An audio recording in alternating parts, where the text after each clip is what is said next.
到時呼吸聲又會是誰想聽？走過急速旅程要得到什麼高興？星空中嚇了幾千億星。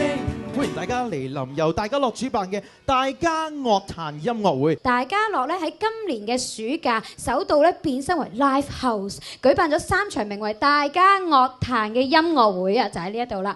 到時呼吸聲又會是誰想聽？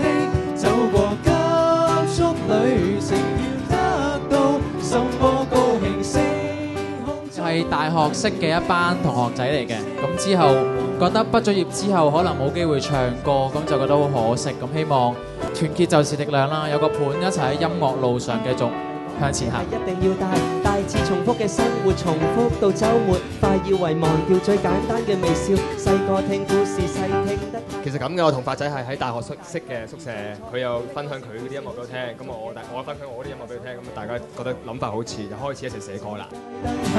勇敢走在馬路中，照亮路人捱過風。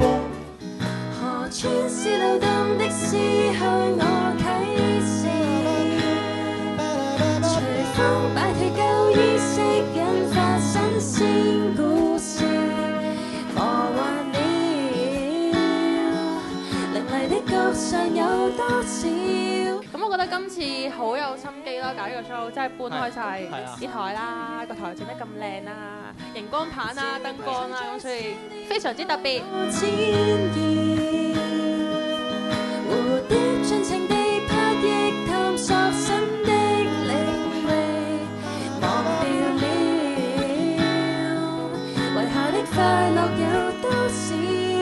轉眼天空多盡情力的憶記，靜靜地流動過，呼吸這裏抑鬱的空氣，淡淡默然飄過，走過普通男孩，談過去找人愛。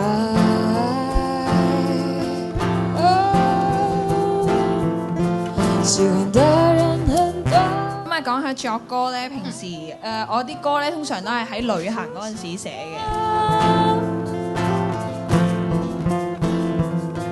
到最後，我哋希望你唔好淨係唔需要特別記住我哋係邊個，但係好希望我哋嘅聲音可以喺你哋嘅記憶。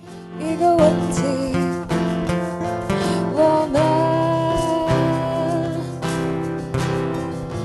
在尋找。